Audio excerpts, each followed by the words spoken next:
दोस्तों नमस्कार, मैं सौरभ गोस्वामी। आज हमारे साथ ऐसी शख्सियत हैं जिनको लोग अधिकांश जानते हैं, कोई परिचय के मोहताज नहीं है। एक बड़ा चेहरा है और बड़े पद पर कहीं ना कहीं सुशोभित भी है। एक ऐसी समिति से वो अपना ताल्लुका रखते हैं जो भारतीय जनता पार्टी आज के टाइम पे उत्तर प्रदेश में अपनी सरकार बना के सरकार को चला रही है। उत्तर प्रदेश भारतीय जनता पार्टी के उत्तर प्रदेश के कार्य समिति के सदस्य जेके सिंह जी हमारे साथ हैं और आइए इनसे चर्चा करते हैं किस प्रकार का प्रदेश में बदलाव देखने को मिला है। उत्तर प्रदेश की जो बात की जा रही लगातार मुख्यमंत्री योगी आदित्यनाथ द्वारा, वो उत्तर प्रदेश में क्या क्या नया देखने को मिला। सर स्वागत है आपका। नमस्कार। देखिए 2024 का लोकसभा का चुनाव पूरे देश में जनता लड़ रही है। संपूर्ण चुनाव जनता के हाथ में है। आप सब लोग अपने स्तर पे भी चीज़ों को देख रहे होंगे, समझ रहे होंगे।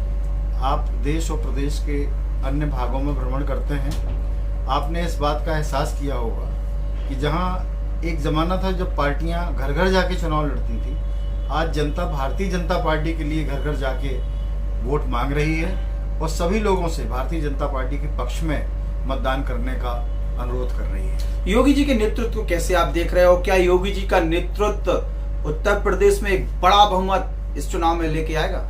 योगी जी अपने आप में बहुमुखी प्रतिभा के धनी हैं और योगी जी की तुलना साधारण व्यक्तियों से नहीं की जा सकती है। योगी जी ने पिछले 7 साल के समय में जो कुछ भी योगदान दिया, उसने उत्तर प्रदेश की राजनीति को एक नई दशा और दिशा प्रदान की है। योगी जी ने भारत के प्रधानमंत्री माननीय श्री नरेंद्र मोदी जी के सपनों को साकार किया है। उन्होंने उनके सपनों को धरती पर उतारने का काम किया है और 17 साल 20 साल पहले जो सरकारें चलती थी, जिसमें तरह तरह के विषय होते थे जिनका जनता से कोई सरोकार नहीं होता था, सरकारें सिर्फ परिवारों पर आधारित थी और कुछ ही परिवारों के चंद लोग मिलकर के बहुत बड़े लेवल पर, बहुत बड़े स्तर पर अपने उनके जो मंसूबे होते थे उसको वो पूरा करते थे। जनता के विषय में उनके मन में ऐसा कोई भाव नहीं होता था। जो सरकार उत्तर प्रदेश में चल रही है, जिसके मुखिया परम पूजनीय योगी आदित्यनाथ जी महाराज हैं, उनके मार्गदर्शन में जो सरकार चल रही है, अगर आप उसको बहुत गहराई से देखेंगे और समझेंगे तो आप पाएंगे कि महाराज योगी आदित्यनाथ जी ने अपने लीडरशिप में जो कुछ भी उत्तर प्रदेश में परिवर्तन किए हैं, वे आज तक अपने आप में अद्वितीय हैं और ऐसा काम पूर्व की सरकारों में शायद ही हो पाया है। जो अगर आप लॉ एंड ऑर्डर की स्थिति देखेंगे, बिल्कुल। कानून व्यवस्था की स्थिति देखेंगे, शिक्षा की स्थिति देखेंगे, व्यापार प्रबंधन की स्थिति देखेंगे, आम नागरिक और गरीब व्यक्ति जो दूर दराज क्षेत्रों में बैठा हुआ है, उसको भी एक विश्वास जगाने का जो काम माननीय योगी आदित्यनाथ जी ने किया है, वे पूर्व की विरोधी और विपक्षी सरकार नहीं कर पाई। जो संकल्प पत्र आपका आया है, या कहेंगे मोदी की गारंटी जो आई है, और जो 2047 का विजन उन्होंने दिखाया है, क्योंकि आप एक इंडस्ट्री को भी बिलोंग करते हैं, तो क्या वो 2047 का पोटेंशियल इस संकल्प पत्र में है? देखिए, संकल्प पत्र भारतीय जनता पार्टी का भारत के यशस्वी प्रधानमंत्री श्री नरेंद्र जी मोदी के मार्गदर्शन में जो कुछ भी आया है, भारतीय जनता पार्टी के राष्ट्रीय अध्यक्ष और हमारे सम्मानीय गृह मंत्री जी, हमारे सम्मानीय रक्षा मंत्री जी, हमारे सभी वरिष्ठ नेताओं ने मिलकर के उसमें जो कुछ भी संकल्प पत्र में बातें रखी हैं, जो विषय रखे हैं, जो मुद्दे सामने रखे हैं, मैं आपको बताना चाहता हूं कि पिछले 10 वर्ष की जो सरकार है जी, उसको भी अगर आप देखेंगे और विरोधी सरकारें जो पिछले 50 साल 55 साल तक थी, उससे अगर आप उसकी तुलना करेंगे तो आपके प्रश्नों का उत्तर आपको स्वयं ही मिल जाएगा। परिवर्तन महसूस हो रहा है। आपको एक ऐसा दृश्य दिखाई दे रहा होगा जिसकी आप कल्पना नहीं कर सकते थे। बहुत छोटा सा उदाहरण मैं आपको बताना चाहता हूँ कि 50-52 साल की सरकारों में केवल 7 एम्स बनाए गए थे। 10 साल की हमारी सरकार, भारतीय जनता पार्टी की केंद्र की सरकार, आज 17 एम्स बने हुए हैं। पूरे देश में हवाई अड्डों का जाल बिछा हुआ है और एक बहुत ही गरीबों के लिए बड़ी सहायता के रूप में एक हमारी योजना, जिसको आप आयुष्मान कार्ड कहते हैं जी, इसकी कल्पना आपने कभी की थी क्या? 50 साल 52 साल की सरकारें निकल गईं, 50 साल 60 साल लोगों ने शासन किया, लेकिन गरीब के लिए, असहाय के लिए छोटी से छोटी बीमारी अगर उसको हो जाए तो उसकी दवाई के लिए कोई व्यवस्था नहीं थी। आपने बहुत अच्छा चूंकि योजना पे फोकस किया।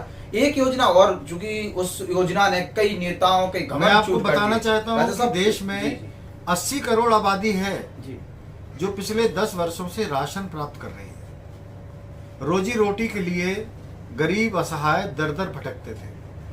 80 करोड़ हमारे भारत के भारतवासी जो निर्धन है, गरीब है, असहाय है, वो निरंतर राशन का लाभ प्राप्त कर रहे हैं।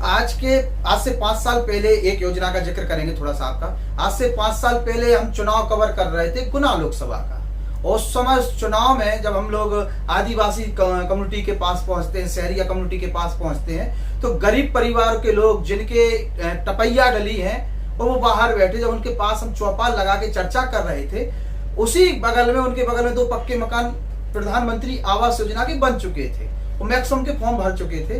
तो जब हमने उस योजना से जुड़ी हुई चर्चा की, तो एक शहरिया जिसका मकान बन गया था, उसके बच्चे बीवी घर में अलग अंदर लेटे थे, एक चबूतरा टाइप का बना के वो बैठा था, तो उसका जब हमने चेक किया तो उसने कहा कि पंडित जी, हमारी इज्जत सुरक्षित है घर में। आज हमें वो मिल गया जो है 70 साल में नहीं मिले। हम दिन रात काम करते हैं, बाहर जाते हैं, हमें जो लगे तो परिवार वाली टपैया में कैसे रहते। देखिए, भारतीय जनता पार्टी का राष्ट्रव्यापी एक कार्यक्रम है जिसको लाभार्थी संपर्क अभियान के नाम से जाना जी।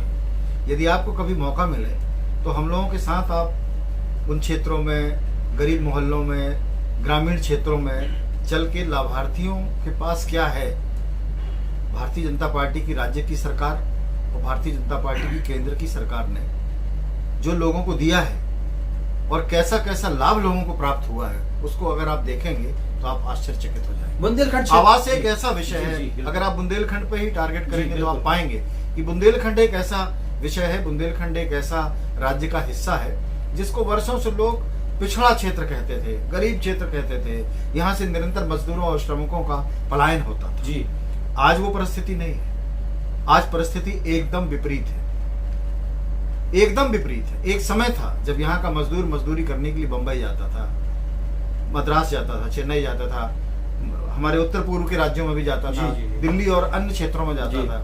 ऐसी परिस्थिति जब निर्मित होती है, एक क्षेत्र का मजदूर बड़ी भारी संख्या में पलायन करके दूसरे प्रदेशों में जाता है, तो वहाँ का जो इकोलॉजिकल बैलेंस है, जिसको आप परिस्थितिकी तंत्र कहते हैं, वो डिस्टर्ब हो जाता है। वहाँ की आबोहवा, वहाँ का रहन सहन, वहाँ की आबादी, वहाँ का लोगों का जो प्रचलन है, उनका जो जीवन जीने का तरीका है, वह हमारे मजदूर अपने आप में नहीं ले पाते थे। कितनी कठिनाइयों में उनका जीवन था। कोरोना काल में आपने देखा होगा कितनी भारी परिस्थिति पूरे देश में निर्मित हुई थी, और उस अकाल की स्थिति को भारतीय जनता पार्टी की परमादरणीय मोदी जी की सरकार ने, केंद्र की सरकार ने, योगी जी की सरकार ने कितनी बखूबी तरीके से, कितने अच्छे तरीके से उस क्राइसिस को उन्होंने होके किया, उसको सफल बनाया, और उसमें जो कुछ भी संभव हो सकता था हमारे गरीब मजदूरों के लिए, उनको दूसरे प्रदेशों से, क्षेत्रों से ला करके अपने घर तक पहुंचाने का काम किया। आपकी सबसे बेहतरीन योजना आवास योजना, प्रधानमंत्री आवास योजना जिसे हम कहते हैं, एक ऐसी योजना जिसमें राजा रजवाड़े तक को हारने के लिए मजबूर कर दिया। सिंधिया जी जैसे लोग चुनाव हारे, वो आज पार्टी में है आपके। भारतीय जनता पार्टी के जो जिस संकल्प पत्र की आप चर्चा कर रहे हैं, उसमें हमारे माननीय प्रधानमंत्री जी ने अगले 5 वर्ष के बीच में, अगले 5 वर्ष के दौरान लगभग 3 करोड़ नए आवास बनाने की बिल्कुल प्रस्तावित की, और इतने बड़ी संख्या में आवास गरीब जनता को देना, इतने आवासों का निर्माण कराना, अपने आप में मैं समझता हूँ ये विश्व की सबसे बड़ी योजना और सफल योजना कहीं ना कहीं बड़ी परियोजना है। सरकारें अनेक तरह का विचार करती हैं, तरह तरह के उनके मन में प्रोजेक्ट आते हैं, लेकिन ये ऐसे प्रोजेक्ट हैं जो आम जीवन को बेहतरीन बनाने के लिए अंतिम व्यक्ति, अंतिम छोर पर बैठा हुआ, जिसके पास कुछ नहीं है, जिसकी दुनिया उजड़ी हुई है सर, जिसकी झोपड़ी कभी भी गिर सकती है जी, बिल्कुल, जो तूफान से प्रभावित हो सकता है, जो बरसात से बेघर हो सकता है, हर पल एक डर, उन सबके लिए यदि सोचने का काम 24 घंटे 365 दिन यदि कोई करता है, तो हमारे माननीय प्रधानमंत्री श्री नरेंद्र मोदी जी करते हैं। सर, बुंदेलखंड की हम बात करते हैं, बुंदेलखंड की यूपी एमपी की बात करते हैं, बड़ा रिसोर्सेस है, लेकिन आज तक उस रिसोर्स का उपयोग नहीं कर पाए। जिस जिले में हम लोग रहते हैं, आप भी उसी जिले से बिलोंग करते हैं, ललितपुर सबसे बड़ा डैम है, सबसे बड़ा कहें कि पत्थर की खदानें भी बड़े पैमाने पर यहाँ पर, लेकिन यहाँ की जो रिसोर्सेस हैं उसका सही उपयोग आज तक कोई सरकार नहीं कर पाई। आपकी सरकार किस प्रकार की भूमिका बना रही है? देखिए, मैं आपको काफी पिछली सरकारों की तरफ आपका ध्यान आकर्षित करूंगा। आपने जो विषय उठाया है, आपने उद्योग धंधों पर विषय उठाया, आपने खनिज पर आधारित उद्योग पर अपना ध्यान आकर्षित कराया, यहाँ के रिसोर्सेज के बारे में आपने जानना चाहा। मैं आपको बताना चाहता हूँ कि हमारे पूर्व मुख्यमंत्री जो समाजवादी पार्टी के थे, माननीय मुलायम सिंह जी, उनके शासनकाल में एक निर्णय हुआ जिसमें उत्तर प्रदेश से खनिज निगम, उत्तर प्रदेश खनिज निगम जो था जी, उसको बंद करने का प्रस्ताव हुआ और उत्तर प्रदेश खनिज निगम को बंद कर दिया गया। पूरे प्रदेश में मिर्जापुर का क्षेत्र जी, मिर्जापुर का क्षेत्र, बुंदेलखंड का क्षेत्र और उत्तराखंड का क्षेत्र जो अब हमसे अलग हो चुका है, ये 3 ऐसे क्षेत्र थे जो खनिज आधारित थे। और किसी भी देश में सबसे बड़ी जीडीपी को बढ़ाने का यदि कोई काम कर सकता है तो वह खनिज ही कर सकता है। हम बुंदेलखंड की और उत्तर प्रदेश की यदि खनिज आधारित उद्योगों की बात करेंगे तो बुंदेलखंड में बहुत भारी खनिज संपदा है जी सर। लेकिन क्योंकि पूर्व की सरकारों के द्वारा जो एक संगठित उस काम को करने के लिए संस्था थी, उसको ही भंग कर दिया गया और संपूर्ण कार्य राज्य सरकार के पास आ गया। राज्य सरकार प्राथमिकता के आधार पर खनिजों का दोहन करती है, उनको ढूंढने का काम करती है, उनको खोजने का काम करती है। उनका जो खनिज मंत्रालय है, खनिज कर्म निदेशालय है, वो अपनी कैंपिंग करता है, कैंपिंग करके उसकी सैंपलिंग करता है, खनिज को ढूंढता है और फिर केंद्र सरकार को अपनी रिपोर्ट प्रस्तुत करता है जी। उसके बाद वो खनिज क्षेत्र राज्य सरकार को आवंटित होते हैं। एक लंबी प्रक्रिया के अंतर्गत ये काम होता है। मैं आपको, मुझे बताते हुए बहुत खुशी हो रही है कि ललितपुर में मेहरौनी विधानसभा में रॉक फॉस्फेट का बहुत बड़ा डिपॉजिट है, जो दुनिया के सर्वश्रेष्ठ डिपॉजिट्स में से एक है, जिसके 3 बहुत बड़े बड़े क्षेत्र उनकी नीलामी हो चुकी है और राष्ट्रीय अंतर्राष्ट्रीय कंपनियों के द्वारा उनको ले लिया गया है। 10,000 करोड़ का MOU उत्तर प्रदेश की सरकार के साथ हुआ है। एक तीसरा उसका एक हिस्सा था, उसका भी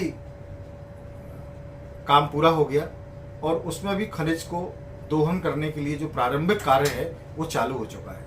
रॉक फॉस्फेट अपने आप में एक खनिज है, वहाँ तांबा भी भारी मात्रा में है, वहाँ गोल्ड का भी कुछ हिस्सा अवेलेबल है और एक ऐसी राष्ट्रीय अंतर्राष्ट्रीय बहुराष्ट्रीय कंपनी है जिसने बहुत बड़े पैमाने पर लौह अयस्क, जिसको आप आयरन ओर कहते हैं जी, उसकी भी खोज की है और उसका भी अलॉटमेंट राज्य सरकार के द्वारा उसको कर दिया गया है। मेरे अंदाज से कम 25 से 35 हजार कर्मचारियों को रोजगार मिलने की पूरी संभावना है। अच्छा, आज के इतना बड़ा उद्योग क्षेत्र और इतना बड़ा खनिज क्षेत्र उत्तर प्रदेश के इतने बड़े नक्शे पर आपको कहीं देखने को नहीं मिलेगा। सर, ऐसी वाटर रिसोर्सेज भी बड़ा पैमाने पर अपने यहाँ है, तो क्या वाटर से जुड़े हुए कल्चरल जो भी कार्यक्रम हो सकते हैं यहाँ या डैम के आसपास जो भी डेवलप किए जा सकते हैं? हमारे पूर्व प्रधानमंत्री स्वर्गीय श्री अटल बिहारी वाजपेयी जी ने नदी जोड़ो अभियान की एक शुरुआत की जी, और नदी जोड़ो अभियान अपने आप में एक बहुत अच्छे दूरगामी परिणाम देने वाली योजना है। केन बेतवा लिंक परियोजना, बहुत बड़ी योजना, आपने सुना होगा। केन बेतवा लिंक परियोजना जो बांदा और आसपास के क्षेत्रों में है, इसी तरीके से सोन नदी पर भी आधारित है। हमारे यहाँ बेतवा नदी के पास भी है कुछ, वहाँ भी हमारे यहाँ बेतवा का बड़ा जल भराव है जी, जो मध्य प्रदेश उत्तर प्रदेश सीमा को जोड़ता है जी। आपका फोकस शायद बेतवा को लेकर के होगा क्योंकि ललितपुर जिले में चारों तरफ से बेतवा हमारे एक बहुत बड़े भूभाग को घेर रखा है और यह एक ऐसा जिला है पूरे उत्तर प्रदेश में जिसमें सबसे ज्यादा बांध है जी।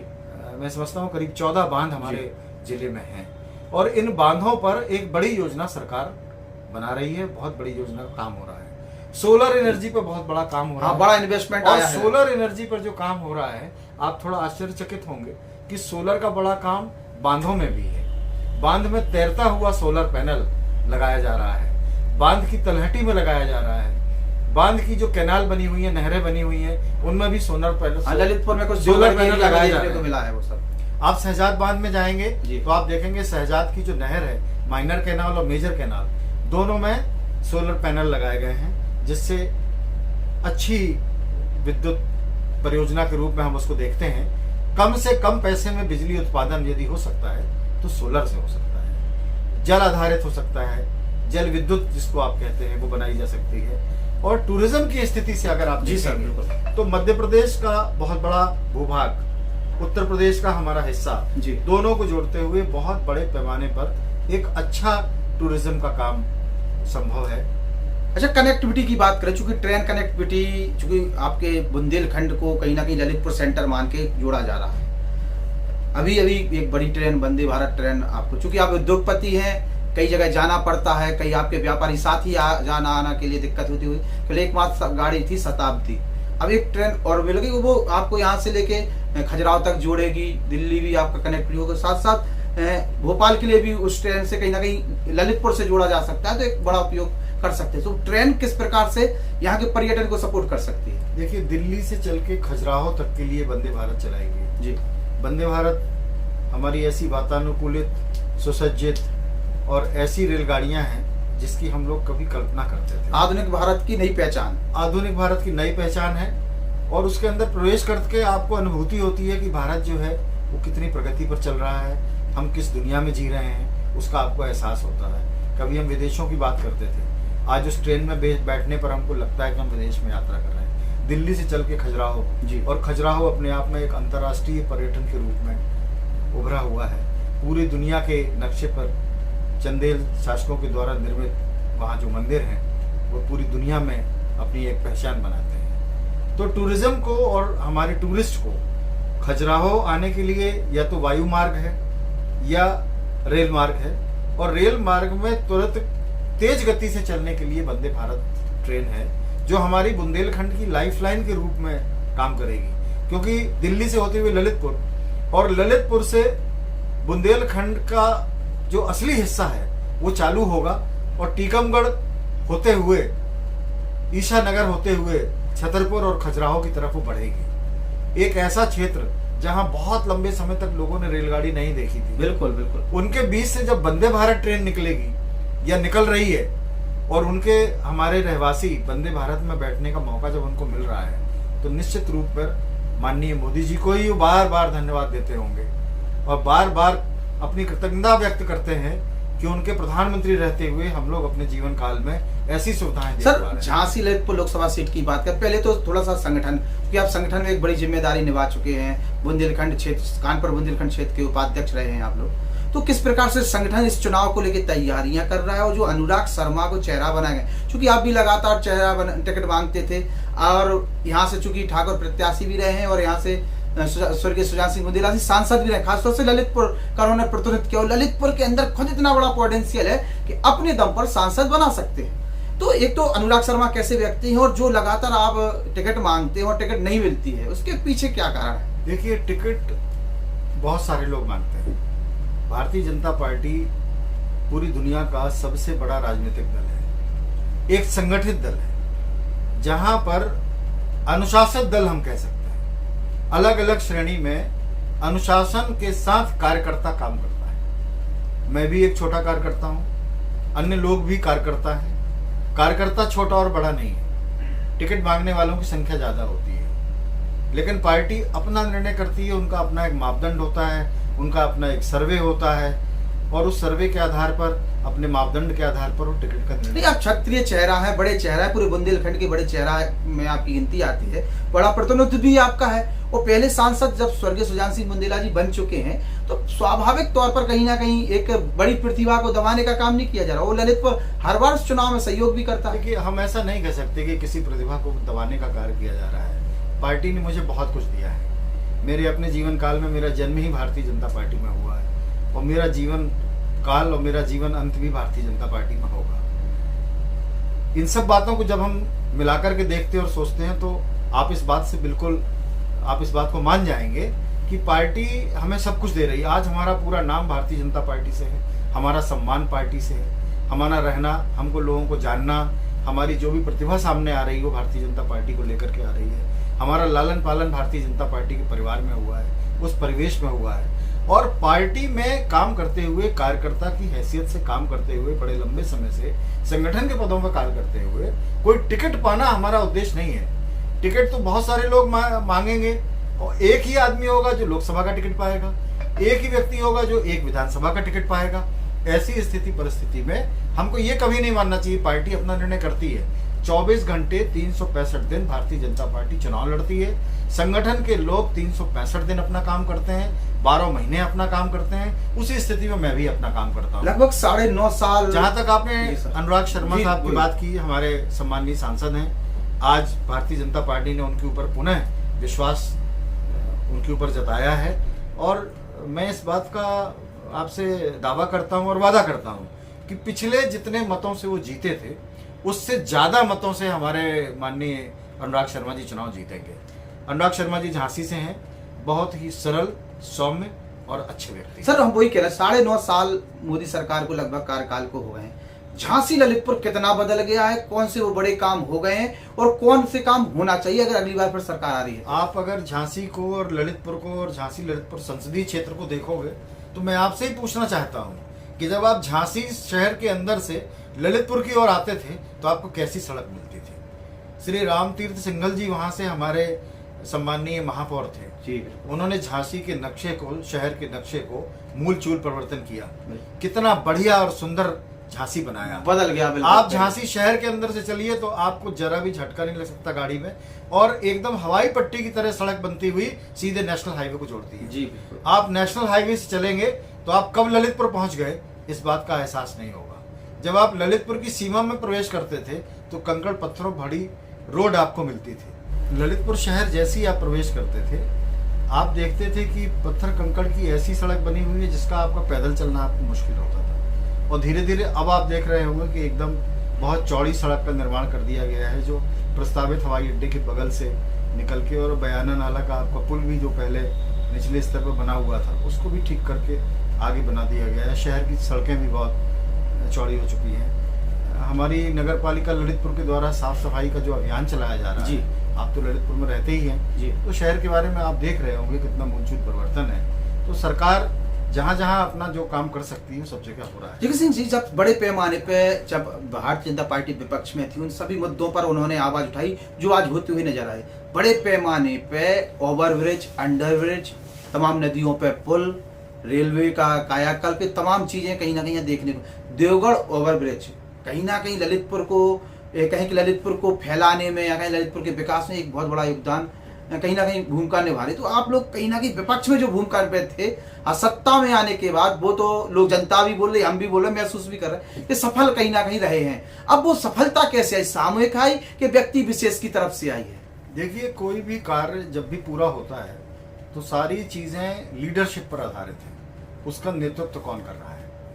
पिछले 7 वर्षों में जो सफल नेतृत्व भारतीय जनता पार्टी की सरकार में माननीय योगी जी के द्वारा किया जा रहा है, जिसमें सारा विजन केंद्र सरकार की माननीय प्रधानमंत्री श्री नरेंद्र मोदी जी के द्वारा दिया गया, उसको धरती पर उतारने का काम माननीय योगी जी कर रहे हैं। तो लीडरशिप की जो पॉलिटिकल विल है, जो राजनीतिक इच्छा शक्ति है, वो इतनी मजबूत है कि जो भी प्लान कागज पर है उसको धरती पर उतारने का काम हो रहा है। और हमारी जो अधिकारी वर्ग है, जो हमारे विभिन्न विभागों में काम करने वाले हमारे जो अधिकारी बंधु हैं, वो भी सरकार की मंशा के अनुरूप ही सभी कार्य करके धरती पर उतार रहे हैं। इसलिए जितनी परियोजना योजना बनती है सब आपको फलीभूत होती हुई दिखाई दे रही है। अच्छा, चूंकि बार बार बातें भी आ रही, हम लोग देख भी रहे हैं, सरकार भी ये बोल रही है, 3-4 चीजों पर बीजेपी ने बड़ा फोकस किया है, खासतौर से जिससे एक बड़ा इंफ्रास्ट्रक्चर पैदा होगा और उसके बाद फिर देश बड़ी गति में भागता हुआ नजर आएगा, क्योंकि बड़ी पॉपुलेशन है। Air connectivities, railway connectivities, highways और एक वाटर रिसोर्सेज के जो भी चीजें हैं उस पर, इन सब पे बड़ा काम किया। तो उन सबको यूज करते हुए ललितपुर कैसे बदलेगा, ललितपुर झांसी कैसे बदलेगा? देखिए, वाटर कनेक्टिविटी में मैंने आपको बताया कि बांधों की संख्या बहुत ज़्यादा है। सबसे बड़े बांध यदि हम देखेंगे तो राजघाट परियोजना एक ऐसी परियोजना है जो मध्य प्रदेश उत्तर प्रदेश की सीमा को जोड़ती है, जिसमें जल प्रबंधन का एक काम है, नहरों से सिंचाई करने का दूसरा कार्य है, और जल पर आधारित विद्युत उत्पादन, जिसको आप हाइड्रो एनर्जी पर हाइड्रो इलेक्ट्रिसिटी उत्पादन बोलते हैं, वह तीसरा काम है। और चौथा बड़ा काम जो टूरिज्म से संबंधित है वो ये है कि जल मार्ग से हम उत्तर प्रदेश मध्य प्रदेश की सीमा को जोड़ने का काम कर सकते हैं। टूरिज्म का बड़ा काम उसमें डेवलप हो सकता है। देख, मैं आपको एक चीज़ और बताना चाहता हूँ कि हम और आप और आम जनता सभी कार्य जनता सरकार से ही अपेक्षा करती है करने के लिए। जी जी। तो मैं आह्वान करना चाहता हूं आपके माध्यम से कि हमारे जो व्यापारी बंधु हैं, जो बिजनेस क्लास के लोग हैं, जो नवयुवा हैं, जो अपने छोटे छोटे काम धंधे शुरू करना चाहते हैं, कुछ बड़े लोग भी इसमें इन्वेस्टमेंट करें और होटल इंडस्ट्री की तरफ, मोटल इंडस्ट्री की तरफ, हमारे रिजॉर्ट्स की तरफ अगर वो डेवलप करना शुरू कर दें तो यूपी-एमपी बॉर्डर में बहुत अच्छे रिजॉर्ट बनाए जा सकते हैं, राजघाट के आसपास बनाए जा सकते हैं, बंदरगुढ़ा में बनाए जा सकते हैं, माता टीला बांध के आसपास उनका निर्माण किया जा सकता है। जब सुविधा रहने के लिए होगी तो निश्चित तौर पर दूर दराज क्षेत्रों से लोग आएंगे। बिल्कुल। हम यहाँ से चल के हिमाचल प्रदेश की वादियों पर जाते हैं, यहाँ से चल के हम केरल में रहने के लिए जाते हैं, तो हम बुंदेलखंड के इन क्षेत्रों में रहने का प्रयास क्यों नहीं करेंगे, जहाँ 12 महीना हरियाली है, जल भरा हुआ है, वायु अच्छी है, मौसम अच्छा, आने जाने का साधन बहुत बेहतरीन है। आप ललितपुर स्टेशन की जिसकी बात कर रहे हैं, आप कल्पना नहीं कर पाएंगे कितना सुंदर स्टेशन का निर्माण किया जा रहा है।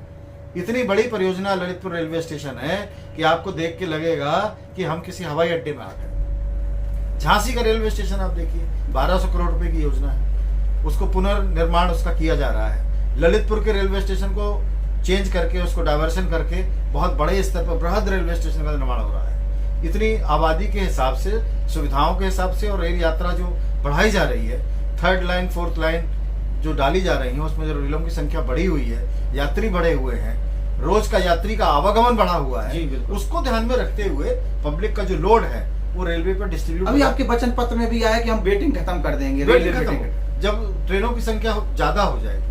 अब आप ये समझ लीजिए कि 600 नई रेलगाड़ियों का संचालन होना है और 5 साल के पीरियड में क्रमबद्ध तरीके से रेलगाड़ियां चलेंगी। धीरे धीरे वो रेलगाड़ियां आप देखेंगे जिनकी आप कल्पना नहीं कर सकते। करीब करीब सभी रेलगाड़ियां वातानुकूलित हो जाएंगी। सर, इसी के साथ ललितपुर झांसी की बात हो गई, शानदार परिवर्तन ललितपुर झांसी में देखने को मिला है। जो भी पहले देखते थे उनसे बहुत कुछ बदल गया है। अब बुंदेलखंड इसी दौर पर अगर लेके जाए तो बुंदेलखंड में कैसा परिवर्तन होगा, क्योंकि लगातार बुंदेलखंड राज्य बनाने की बात भी की जा रही है। मैं आपको आपकी बात पर झांसी से उरई की तरफ ले जाना चाहिए। जी सर। और उरई पहुंचने के पहले एक छोटा कस्बा है एट, और एट से एक मार्ग में जब आप चढ़ेंगे तो एक तरफ आपको मिलेगा लखनऊ जाने का रास्ता और दूसरी तरफ आपको मिलेगा चित्रकूट जाने का रास्ता, जिसको हम बुंदेलखंड एक्सप्रेस वे कहते हैं। जी सर। आप जब उस एक्सप्रेस वे पे चलेंगे तो आप सोचेंगे कि हम किस प्रदेश में हैं। थोड़ी देर के लिए आप भूल जाएंगे कि हम बुंदेलखंड में चल रहे हैं या हम किसी अन्य राज्य की किसी बड़ी सड़क में चल रहे हैं। इतनी गजब की कनेक्टिविटी बनाई गई है, इतनी सुविधाएं उसमें प्रदान की गई हैं कि पलक झपकते 2-2.5 घंटे के समय पर ही आप एट से सीधा चित्रकूट पहुंचते हैं। 3.5-4 घंटे के समय पर एट से हम सीधा लखनऊ पहुंचते हैं। कनेक्टिविटी के बारे में और क्या जानना चाहते हैं? बुंदेलखंड में अहम भूमिका निभाने के लिए माननीय योगी जी की सरकार ने, माननीय प्रधानमंत्री श्री नरेंद्र मोदी जी की सरकार ने जो योगदान दिया है वह बुंदेलखंड की रीढ़ की हड्डी के रूप में काम कर रहा है बुंदेलखंड एक्सप्रेसवे। इसी तरीके के और भी एक्सप्रेसवे हैं जिनको जोड़ने काम किया गया है। क्योंकि इंफ्रास्ट्रक्चर पे काम हो चुका है, कनेक्टिविटी पे काम हो चुका है, थोड़ा सा व्यापार बिजनेस जो इंडस्ट्री, एक ऐसा विषय है जिसके बारे में आप मुझसे नहीं पूछ रहे हैं। जी सर, मैं आपको निश्चित आपको बताना जी सर बताइए, अगर कोई कि 500 साल पुराना एक ऐसा विषय, अच्छा, राम मंदिर, जिसके लिए हम सब लोग ललायत, बिल्कुल बिल्कुल सभी हम सब ललायत, जी बिल्कुल बिल्कुल, वह हमारे उत्तर प्रदेश के अयोध्या में ही प्रकट हुए जी। और रामलला जिस देश में, जिस प्रदेश में प्रकट हुए, उस प्रदेश के बारे में क्या कहना है? हमें कुछ बताने की आवश्यकता नहीं है। आप उस प्रगति को अपने आप देख सकते हो। रामलला की कृपा से जो कुछ भी होगा वो बहुत अच्छा होगा, महसूस भी हो रहा है, लोग बहुत अच्छा होगा कर रहे हैं। उनकी छत्र छाया में जो कुछ भी होगा वो बहुत ही अच्छा होगा और उनकी छत्र छाया में जो भी दर्शनार्थी पहुंचेगा उसका भी बहुत अच्छा होगा। अच्छा, इसके अलावा आखिरी में कहेंगे कि जो चुनाव है, ये चुनाव है, चूंकि बार बार चुनाव की चर्चा इसलिए कर रहे हैं कि चुनाव का फेस जो है मोदी योगी है। उत्तर प्रदेश में अभी जो चुनाव जीतकर हम लोग आए हैं विधानसभा का, जिसमें आपके यहाँ के विधायक जो जहां हार की चर्चा हो रही थी, बाद में पता चला कि 1 लाख वोटों से जीत गए। तो मतलब एक अंडर करंट जो दौड़ा, वो कैसे दौड़ा इस चुनाव में, वो अंडर करंट क्या पुरानी लोकसभा सीटों से ज्यादा लेके आएगा? देखिए, हमारा जो भी देश का और प्रदेश का मतदाता है, पुराने समय से हटके उसकी सोच परिवर्तित हुई और खासकर पिछले 10 वर्षों में जो हमारी केंद्र की सरकार ने काम किया, 7 वर्षों में जो हमारी राज्य की सरकार ने काम किया, उसको ध्यान में रखते हुए मतदाता ने यह तय कर लिया कि जो लोग प्रगतिशील हैं, जो प्रोग्रेसिव हैं, जो निरंतर जनता के हित में काम कर रहे हैं, जो 365 दिन सिर्फ जनता के हित के बारे में ही सोच रहे हैं, ऐसे लोगों का ही चुनाव करना है। और अंत में उन्होंने बार बार कहा कि जो राम को लाए हैं हम उनको लाएंगे। जय श्री राम। अब राम को लाए, उनको लाए, रोजगार कहाँ से लाएं? आपने बलड्रग पार्क की बात कर ली, आप बीडा की बात कर रहे हैं, ये कब तक जमीनी हकीकत बनते हुए नजर आएंगे? देखिए, आपने रोजगार, जब डेवलपमेंट की हम बात करते हैं, प्रगति की बात करते हैं, बल्क ड्रग बनेगा तो बल्क ड्रग बिना मजदूरों की नहीं बनेगी, बल्क ड्रग बिना रोजगार की नहीं बनेगी। मैंने खनिज पर आपसे बात की, मैंने आपको बताया कि 35,000 लोगों का रोजगार खनिज आधारित होगा ललितपुर जिले में। आपको मैं ये भी बताना चाहता हूँ कि ललितपुर जिले पे सूर्य रोशनी पर आधारित, जिसको आप सोलर एनर्जी कहते हैं, उस रोजगार की अपार संभावनाएं हैं। मैंने आपको खनिज आधारित उद्योग बताया जिसमें 30-35 हजार लोगों का रोजगार मिलना तय है। बल्क ड्रग के बारे में मैंने आपसे चर्चा की, और बल्क ड्रग में जो भी काम होगा वो लोगों से ही होगा। बिना रोजगार दिए बल्क ड्रग का काम नहीं होगा। कम से कम 15 से 20 कंपनियां हैं जो वहां पर आएंगी, और अंतर्राष्ट्रीय स्तर की कंपनियां हैं जो काम देंगी, और कोई भी कंपनी 500-700 करोड़ से कम के इन्वेस्टमेंट वाली नहीं होगी। आप क्या समझते हैं, ऐसी कंपनियों में कम से कम 1000 1500 लोग एक एक कंपनी में काम करेंगे। ललितपुर जिले में रोजगार की भरमार होगी, और सिर्फ ललितपुर जिले के ही लोग नहीं काम करेंगे, आसपास के जिलों के लोग भी आकर के वहाँ बुंदेलखंड के तमाम हिस्से से लोग आएंगे, और बहुत बड़े स्तर पर हमारा जो पलायन है वो दूर होगा। मतलब एक कहें कि जो 5 साल हैं, जो आने वाले 5 साल हैं, वो बहुत महत्वपूर्ण है इस पूरे बुंदेलखंड के लिए, वो बड़ा परिवर्तन कहीं ना कहीं 5 साल हम लोगों को देंगे। निश्चित तौर पर।